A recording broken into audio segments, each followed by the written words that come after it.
चलिए भाई, एक बार फिर से आपका बहुत बहुत स्वागत है हमारे ट्यूशन प्रोग्राम शिक्षा श्री पे। तो आज हम आपको स्टैटिक जीके का छठवां सेशन प्रेजेंट करने वाले हैं। आपके 15 दिन रह गए हैं आपके 2, 3, 5 ग्रुप के लिए, जिसके एनटीपीसी की अगर आप प्रिपरेशन कर रहे हैं, और ये उसके लिए बहुत ही इंपॉर्टेंट, इवन आप मोस्ट इंपॉर्टेंट कह सकते हैं, प्रैक्टिस सेट हो सकता है ये, क्योंकि बहुत ध्यान से देखिएगा। बहुत सारे क्वेश्चंस प्रेजेंट करूंगा मैं आपको एक्स्ट्रा डिटेल्स के साथ। प्लस अगर आपके लेखपाल के भी एग्जामिनेशन हैं तो उसके लिए भी काफ़ी ज़्यादा इंपॉर्टेंट होने वाला है। ठीक है, चलिए शुरू करते हैं। वांगला महोत्सव पूछा गया कि किस राज्य से संबंधित है। Very important, very easy question. Wangala किससे संबंधित हो जाएगा? तो वो हो जाएगा मेघालय से। देखिए, वांगला हो गया। चेरी ब्लॉसम आपको पूछा जाएगा तो वो भी कहाँ से संबंधित हो जाएगा? यहीं से संबंधित हो जाएगा। जबकि संगई पूछा जाता तो वो कहाँ से हो जाता? तो वो मणिपुर से हो जाता। चवांकुट पूछा जाता वो कहाँ से हो जाता? तो वो मणिपुर से हो जाता। अगर आपको मेघालय मणिपुर में कन्फ्यूजन है तो मैं बता दूँ। ठीक है, उड़ीसा की बात करें तो नुआखाई फेस्टिवल, नुआखाई फेस्टिवल अगर पूछा जाएगा कि कहाँ पे हम सेलिब्रेट करते हैं तो वो हम सेलिब्रेट करते हैं उड़ीसा में। ठीक है, रजा पर्व अगर पूछा जाएगा कहाँ पे हम सेलिब्रेट करते हैं तो वो हम सेलिब्रेट करते हैं उड़ीसा में। केरला की बात करें तो बहुत सारे फेस्टिवल है, कुछ मैं आपको बता देता हूँ। जिसमें देखिए, अगर पूछा जाएगा आपको कि नाट्यांजलि कहाँ सेलिब्रेट किया जाता है, सॉरी निष्गांधी, नाट्यांजलि तमिलनाडु होगा। निष्गांधी कहाँ पे सेलिब्रेट किया जाता है? तो केरला में। विशु कहाँ सेलिब्रेट किया जाता है? तो केरला में। थुम्बी कहाँ सेलिब्रेट किया जाता है? तो केरला में। अगर पूछा जाएगा आपको कि ओणम कहाँ सेलिब्रेट किया जाता है तो वो भी आपका केरला में। जबकि ओटक्कल पोंगल पूछा जाएगा तो केरला, अगर सिर्फ पोंगल पूछा जाएगा तो तमिलनाडु। ठीक है, ध्यान रखिएगा। तमिलनाडु की बात कर लें तो थाई पोसम फेस्टिवल पूछा जाएगा कि थाई पोसम कहाँ पे सेलिब्रेट किया जाता है? तो तमिलनाडु में। पोंगल पूछा जाएगा तो कहाँ पे सेलिब्रेट किया जाता है? तमिलनाडु में। ठीक है, जलाली कट्टू पूछा जाएगा कहाँ पे सेलिब्रेट किया जाता है? तो तमिलनाडु में। नाट्यांजलि पूछा जाएगा कहाँ पे सेलिब्रेट किया जाता है? तो तमिलनाडु में। इस क्वेश्चन का आंसर हो जाएगा मेघालय। ध्यान रखिएगा, 1 नंबर का क्वेश्चन है, जरूर पूछा जा सकता है आपको। भारतीय क्रांति की जननी किसे जाना जाता है? तो मैडम भिकाजी कामा। ध्यान रखिएगा, भारतीय क्रांति की जननी किसे कहा जाता है? मैडम भिकाजी कामा को कहा जाता है, जो 1 नंबर का क्वेश्चन पूछा जा सकता है। और उसके अलावा अगर सरोजनी नायडू से तो पूछाएगा क्वेश्चन, तो ध्यान रखिएगा, पहली भारतीय महिला कांग्रेस की अध्यक्ष रही हैं। और जबकि पहली महिला अध्यक्ष पूछा जाएगा तो वो एनी बेसेंट रही है। ठीक है, सरोजनी नायडू की मैंने आपको गोल्ड थ्रेशोल्ड किताब बताई थी कि गोल्ड थ्रेशोल्ड किसकी किताब हो जाएगी, गोल्डन थ्रेशोल्ड किसकी किताब हो जाएगी? इन्हीं की हो जाएगी। विंग्स ऑफ बर्ड्स किसकी, बर्ड्स विंग किसकी किताब हो जाएगी? तो सरोजनी नायडू की हो जाएगी। फिलहाल इस क्वेश्चन का आंसर मैडम कामा, भिकाजी कामा हो जाएंगे। बृहदेश्वर मंदिर निम्नलिखित में से किस राज्य में स्थित है? तो देखिए, बृहदेश्वर मंदिर हो जाएगा आपका तमिलनाडु में। जिसको किसने बनवाया है? तो राज चोला ने बनवाया। ध्यान रखिएगा, राज चोला ने बनवाया किसको? तो वो बनवाया बृहदेश्वर टेम्पल को, जो कि आपको पूछा जा सकता है तमिलनाडु में हो जाएगा। वर्ल्ड हैप्पीनेस रिपोर्ट कौन सा संगठन जारी करते हैं? तो देखिए, वर्ल्ड हैप्पीनेस रिपोर्ट जो है वो जारी करते हैं संयुक्त राष्ट्र सतत विकास समाधान नेटवर्क। और 20 मार्च को हम इंटरनेशनल हैप्पीनेस डे भी सेलिब्रेट करते हैं, और उसी दिन आपका स्पैरो डे भी सेलिब्रेट किया जाता है। तो इस क्वेश्चन का आंसर क्या हो जाएगा? वो हो जाएगा आपका सतत राष्ट्र विकास समाधान नेटवर्क। ठीक है, ध्यान रखिएगा। यूएनडीपी का हेडक्वार्टर पूछा जाएगा तो न्यूयॉर्क में हो जाएगा। यूनिसेफ का पूछा जाएगा तो न्यूयॉर्क में हो जाएगा। वर्ल्ड बैंक का पूछा जाएगा तो वाशिंगटन डीसी में हो जाएगा। ध्यान रखिएगा, कैथरीन रसेल यूनिसेफ की नई हेड बनी है, तो पूछा जा सकता है आपको कि कैथरीन रसेल किसकी हैं? तो वो हो जाएंगी यूनिसेफ की। और वर्ल्ड बैंक का पूछा जाएगा तो डेविड मालपास। आई थिंक आपको पता होगा, नहीं पता होगा तो इसे लिख लीजिए। ठीक है, मत्स्य पालन गतिविधि का एक उदाहरण, यानी देखिए financial as an example of. तो देखिए, हमारी जो इकोनॉमिक्स को 3 भागों में बांटा गया था। पहला होगा प्राइमरी, सबको पता होगा। दूसरा हो जाएगा सेकेंडरी, और तीसरा हो जाएगा आपका टेरिटरी, यानी तीसरा तृतीयक। ठीक है, तृतीयक में भी मैं बताऊंगा क्या रखा है। देखिए, प्राइमरी चीज़ों में जो भी प्राकृतिक से चीज़ें आती हैं हमको, ठीक है, चाहे वो आपका फल हो, मछली पालन हो, ठीक है, ये सब जो हम डायरेक्ट इसको बेचते हैं या डायरेक्ट इसका जो इकॉनमी बनाते हैं, वो हमारी प्राइमरी इकॉनमी हो जाती है। तो मत्स्य पालन पूछा गया है तो वो हमारा क्या हो जाएगा? खेती हो गया, मत्स्य पालन हो गया, फल हो गया, ये सब हमारे प्राइमरी जो है इकोनॉमिक्स में आता है। ध्यान रखिएगा, प्राइमरी अर्थव्यवस्था में आता है, जो कि पूछा गया है। सेकेंडरी में क्या होता है? तो सेकेंडरी में जो भी चीज़ें हम पाते हैं उससे जो चीज़ें कन्वर्ट करते हैं, यानी इंडस्ट्रियल। ध्यान रखिएगा, इंडस्ट्रियल एरिया हमारा किस में हो जाता है? वो द्वितीयक में हो जाता है। थर्ड में क्या हो जाता है? हमारा सर्विस एरिया। ये तीनों हमारे इकोनॉमी है, जो कि पूछा जा सकता है। प्राथमिक में ध्यान रखिए, जो प्रकृति से पाए गए संसाधन। इंडस्ट्रियल सेकेंडरी में जो संसाधन पाए गए उनसे जो चीज़ें बनाई जाती हैं वो, यानी इंडस्ट्रियल चीज़ें। ठीक है, और थर्ड हो जाएगा आपका सर्विस एरिया। यही तीनों है। अगर आपको सेकेंडरी या टेरिटरी पूछा या थर्ड एरिया पूछा तो आप बता सकते हैं। थर्ड एरिया की जगह कभी कभी सर्विस एरिया भी लिख देता है। ठीक है, क्लियर है? चलिए, इस क्वेश्चन का आंसर प्राथमिक एरिया, मत्स्य पालन। व्योमित्र इसरो द्वारा अनावरण किया गया वह क्या है? तो व्योमित्र देखिए बेसिकली जो हमारा पहला मैन मिशन है गगनयान, ठीक है, गगनयान के लिए बनाया गया रोबोट है जो कि एक ह्यूमनाइड रोबोट है, जो कि पूछा जा सकता है आपको। गुजरात में उकई बांध किस नदी पर स्थित है? वेरी इजी, किस पे भाई? ताप्ती नदी पे हो जाएगा। कांकरिया झील भारत के किस राज्य में स्थित है? तो कांकरिया झील कहाँ पे हो जाएगा? गुजरात में हो जाएगा, पूछा जा सकता है आपको। फिलीपींस की मुद्रा क्या हो जाएगी? फिलीपींस की मुद्रा हो जाएगी पेसो, एक नंबर का क्वेश्चन है। Which is the following N endocrine gland in the human body? पूछा गया निम्नलिखित में मानव के शरीर में एक अंतःस्रावी ग्रंथि कौन सी है? लार ग्रंथि, पाचन ग्रंथि, पिट्यूटरी या फिर पसीने की ग्रंथि, स्वेट ग्रंथि। तो जो सही आंसर हो जाएगा वो क्या हो जाएगी आपकी? पिट्यूटरी ग्रंथि हो जाएगी, पीयूष ग्रंथि हो जाएगी। पढ़ाया हुआ है क्वेश्चन और बहुत इजी क्वेश्चन भी है।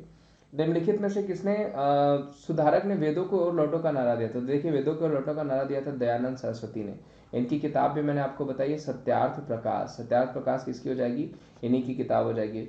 ईश्वर चंद्र विद्यासागर की किताब पूछी जाएगी तो वो हो जाएगी सोम प्रकाश, लिख लीजिएगा, कंफर्म पूछा जाएगा ये, सोम प्रकाश हो जाएगी। स्वामी विवेकानंद पूछा जाएगा तो बेलूर मठ किसने बनवाया भाई? बेलूर मठ स्वामी विवेकानंद ही बनाया जी ने बनाया है। अगर पूछा जाएगा सती प्रथा के लिए कौन जाता है उसके उन्मूलन के लिए, तो राजा राम मोहन राय पूछा जा सकता है। इस क्वेश्चन का आंसर क्या हो जाएगा? दयानंद सरस्वती, जो कि सत्यार्थ प्रकाश के राइटर भी हैं। निम्नलिखित में से कौन सा देश सार्क का सदस्य नहीं है? तो देखिए इसमें जो देश सार्क का सदस्य नहीं है वो हो जाएगा आपका म्यांमार। म्यांमार जो है वो सार्क का सदस्य नहीं है। अगर पूछा जाएगा आपको कि सार्क का हेडक्वार्टर कहाँ हो जाएगा, तो काठमांडू, ठीक है। अगर वहीं पूछा जाएगा सार्क जो है कि आपका फंड का कहाँ पे हो जाएगा, तो वो हो जाएगा आपका भूटान थिम्पू में। ध्यान रखिएगा, शार्क डेवलपमेंट फंड पूछा जाता है, मैं लिख देता हूँ, शार्क डेवलपमेंट फंड पूछा जाता है तो थिम्पू में, और शार्क का हेडक्वार्टर पूछा जाता है तो काठमांडू में। गलत मत करेगा, नहीं गलत हो जाएगा। Which of the following option is correct regarding Iron Dome? पूछा गया कि आयरन डोम से संबंध में निम्नलिखित में से कौन सा विकल्प सही है? तो ध्यान रखिएगा ये आपका कम दूरी वाली वायु रक्षा प्रणाली है। आयरन डोम क्या हो जाएगा? कम दूरी वाली वायु रक्षा प्रणाली हो जाएगी। निम्नलिखित में से किस देश में नोवेल कोरोना वायरस के खिलाफ दुनिया का पहला टीकाकरण पशुओं के लिए, वेरी इंपॉर्टेंट, तो देखिए ये था कोविकैन, ठीक है। कोविकैन करके आपका जो था वो पशुओं के लिए लॉन्च किया था रशिया ने, जो कि इंपॉर्टेंट है, पूछा जा सकता है किसने लॉन्च किया था, तो रशिया ने किया था, जो कि पूछा जा सकता है कि पशुओं के लिए कोविड वैक्सीन किसने लॉन्च किया था, तो वो लॉन्च किया था रशिया ने। एक नंबर का क्वेश्चन है जो कि आपको पूछा जा सकता है। आगे बढ़ते हैं। भारतीय संविधान निम्नलिखित में से कौन सा अनुसूची राज्यों से संबंधित है? तो पहली अनुसूची जो हो जाएगी वो उससे संबंधित हो जाएगी, तो वह राज्यों से संबंधित हो जाएगी। एक नंबर का क्वेश्चन है। सतलज व्यास नदी पर जल विद्युत परियोजना का क्या नाम हो जाता है? वो हो जाएगा आपका भाखड़ा नंगल। ध्यान रखिएगा क्या हो जाएगा आपका? भाखड़ा नंगल हो जाएगा, जो सतलज व्यास नदी पे। 100% विद्युतीकरण प्राप्त करने वाला भारत का पहला राज्य कौन सा है? देखिए वेरी इंपॉर्टेंट, एक नंबर का क्वेश्चन जो कि आपको पूछा जा सकता है वो क्या हो जाएगा? गुजरात। 100% अगर आपको पूछा जाएगा इलेक्ट्रिफिकेशन के लिए पूछा जाएगा तो वो गुजरात हो जाएगा। अगर वहीं पूछा जाता आपको कि 100% जो है कि एलपीजी प्रोवाइड कराने वाला राज्य कौन हो जाता, तो वो हो जाता है हिमाचल प्रदेश। ध्यान रखिएगा 100% अगर एलपीजी प्रोवाइड कराने वाला राज्य पूछा जाता तो वो क्या हो जाता है आपका? हिमाचल प्रदेश, जो कि आपको पूछा जा सकता है, ठीक है। और उसके अलावा अगर पूछा जाएगा कि 100% वाटर टैप्स प्रोवाइड करने वाला राज्य कौन सा हो जाएगा भाई, तो वो हो जाएगा आपका गोवा। ये भी पूछा जा सकता है आपको, वो क्या हो जाएगा आपका? तो वो हो जाएगा गोवा, जो कि पूछा जा सकता है। एक नंबर का क्वेश्चन वो भी है, ठीक है। चलिए आगे बढ़ते हैं। इस क्वेश्चन का आंसर गुजरात। पृथ्वी पर गोलाकार आकृति के कारण 180 देशांतर का नाम दिया गया, क्या दिया गया? ग्रीनविच, भूमध्य, अंतरराष्ट्रीय तिथि रेखा या फिर मकर रेखा? तो देखिए जो सही आंसर हो जाएगा वो हो जाएगा अंतरराष्ट्रीय तिथि रेखा। एक नंबर का क्वेश्चन है। 180 degree longitude because of spherical shape of the earth, that is international date line हो जाएगा, तिथि लाइन हो जाएगा, जो कि पूछा जा सकता है। संविधान की अनुसूची 7 के तहत शिक्षा विषय किस सूची के अंतर्गत आता है? तो वो आता है समवर्ती सूची के अंतर्गत, कॉन्करेंट लिस्ट। और कॉन्करेंट लिस्ट कहाँ से ली गई है? तो कॉन्करेंट लिस्ट ली गई है ऑस्ट्रेलिया से। एक नंबर का क्वेश्चन है। कॉन्करेंट लिस्ट अगर पूछा जाएगा कहाँ से ली गई है, तो वो ली गई है आपके ऑस्ट्रेलिया से, जो कि आपको पूछा जा सकता है, ठीक है। आगे बढ़ते हैं, अगला क्वेश्चन ले लेते हैं। इस क्वेश्चन का आंसर समवर्ती सूची। स्थानीय स्व सरकारी निकायों के संगठन का सही पदानुक्रम बताइए। यानी सही जो है कि जो सेल्फ गवर्नमेंट बॉडीज होती है उसका सही क्रम क्या हो जाएगा? ग्राम पंचायत, नगर निगम, नगर परिषद। तो इसके आगे जाने की जरूरत नहीं है, क्योंकि यहीं पे यही आपका ऑप्शन ए ही है, वो सही हो जाएगा। आपको आगे जाने की जरूरत ही नहीं है। आगे बढ़ते हैं। राज्यपाल भगत सिंह कोश्यारी ने एक digital e book Dawn Under the Dome प्रकाशित किया है। तो बुक बेसिकली पूछा गया कि वो कहाँ के राज्यपाल है। तो वो राज्यपाल हो जाएंगे महाराष्ट्र के। ध्यान रखिएगा, भगत सिंह कोश्यारी महाराष्ट्र के राज्यपाल हैं। जबकि अगर पूछा जाएगा कि महाराष्ट्र के सीएम कौन है, तो महाराष्ट्र के सीएम हो जाएंगे जो है उद्धव ठाकरे। ठीक है। केंद्रीय सूचना आयुक्त का कार्यकाल होता है, very important, what is the tenure of the central information, 5 वर्ष 62 वर्ष की आयु, 6 वर्ष 65 वर्ष की आयु, 3 वर्ष 65 वर्ष की आयु, या ऐसी अवधि के लिए जिसको केंद्र सरकार द्वारा निर्धारित की जा सकती है। तो वो हो जाएगा ऑप्शन डी। ठीक है। पानी के नीचे ध्वनि को माप के लिए निम्नलिखित में से किस उपकरण का यूज किया जाता है, तो वो यूज किया जाता है हाइड्रोफोन का, सबको पता है। Which of the following instrument is used to measure a sound under water, that is hydrophone.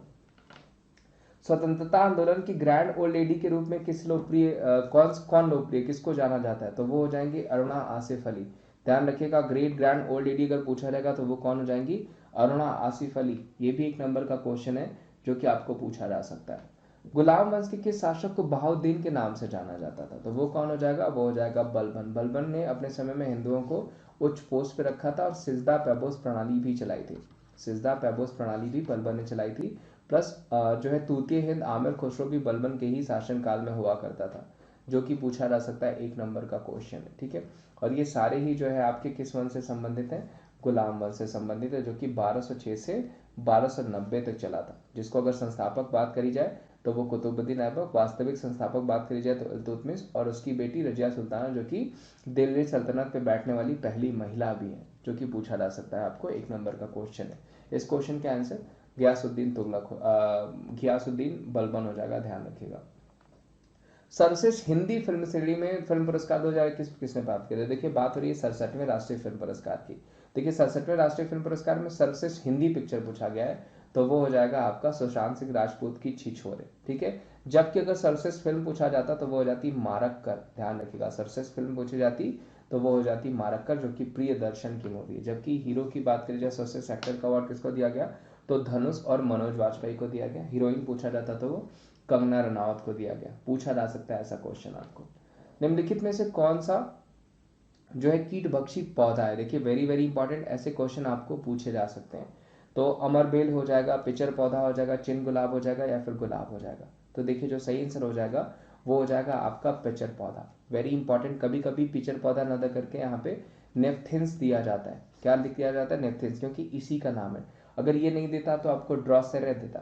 ठीक है। ड्रॉसेरा आपको कई बार पूछा गया है, जिसको संड्यूस भी कहते हैं। कई बार पूछा गया कि संड्यूस किसे कहते हैं, तो ड्रॉसेरा को कहते हैं। ये भी आपका कीट जो है भक्षी पौधा होता है। प्लस आपका पिचर भी पूछा जाएगा, जिसके नेफ्थिंस कहते हैं। उसके अलावा यूट्रिकुलेरिया भी पूछा जा सकता है, सेरोसेनिया भी पूछा जा सकता है, डायोनिया भी पूछा जा सकता है। ये भी आपके कीट भक्षी पौधे होते हैं। लेकिन मोस्ट प्रोबेबली आपको ड्रॉसेरा पूछा जाएगा, या उसकी जगह संड्यूस लिख देगा, या फिर आपको पूछा जाएगा पिचर प्लांट। नोट डाउन कर लीजिएगा, क्योंकि मैं बार बार रिपीट कर रहा हूँ, इसका मतलब ये क्वेश्चन पूछा जा सकता है, हिट लिस्ट में है पूछे जाने की।